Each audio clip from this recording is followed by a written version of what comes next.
In your 20s, the contrast becomes impossible to ignore. You watch peers advance right on schedule, collecting promotions, marriages, and social confidence. You find yourself hesitating instead. You move from path to path, starting things and stopping them, watching years pass while others accumulate the visible markers of a life well built. It creates a specific kind of suffocation. You feel behind, yet underneath the anxiety lives a quiet certainty that the paths everyone else walks would require abandoning a part of yourself you cannot afford to lose. This feeling of failure stems from a social metric that treats early speed as the only indicator of success. We assume that if a life doesn't unfold in a straight line, it isn't moving at all. Carl Jung spent decades studying the human mind and identified a pattern that contradicts the standard timeline. Some individuals aren't designed for early adaptation. Jung called this process individuation. It is a developmental path built for depth over speed, requiring a person to spiral inward and find their own center before they can ever expand outward. Failing to launch on society's schedule serves as the necessary initiation into this path.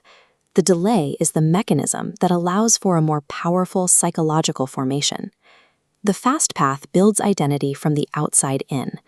Most people construct a self by absorbing the world around them, adopting the values and ambitions handed to them.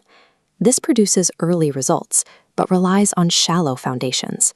Because it was borrowed, it remains vulnerable to collapse. The rare personality operates on a different logic. Their inner world, the symbols, intuitions, and emotions, is unusually vivid. Early in life, this internal intensity makes it impossible to simply become what society asks. Jung believed the psyche will actively sabotage external success if that success requires a false alignment. Your mind refuses to cooperate with a life that isn't true to its own emerging shape. This chronic hesitation functioned as a subconscious defense mechanism.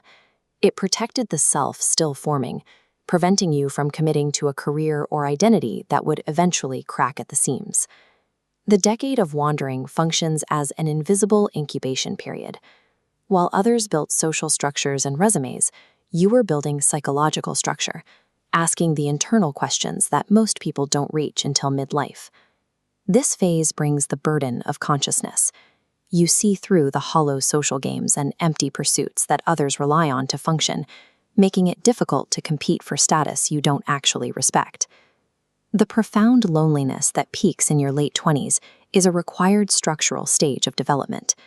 Because your inner complexity doesn't translate into shallow social language, you often feel unreachable, even in a crowd.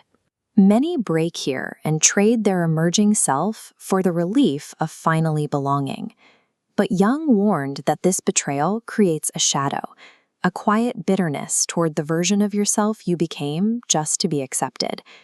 Enduring this isolation without surrender provides the crucible required to forge an identity. By refusing to rush, you allow genuine self-trust to take root. By the mid-30s, the standard path often reaches a point of collapse. Early achievers find themselves in a life that is the right shape but the wrong fit, leading to the hollow feeling of a midlife crisis. This is where the timelines diverge. For the rare personality, the years of internal labor finally yield a quiet internal shift. Clarity begins to replace constant anxiety. You stop asking who you should be and start inhabiting who you are. The urgency to appear successful is replaced by a stability that doesn't depend on external validation. You paid the price of confusion and wandering early. In exchange, you are spared the price of a hollow collapse later. Jung defined this final state as coherence. It is a quality of weight and stability born from an unborrowed identity. Other people sense this stability. Because the self is aligned rather than anxious, your decisions become precise. You no longer need to fit into a specific social mold because you have become your own foundation. Success arriving from this path expresses the individual rather than consuming them. It has a durability that early rapid success rarely achieves. The years that looked like waste provided the preparation required for a life that finally belongs to you. You were never behind. You were on a schedule that prioritized truth over speed.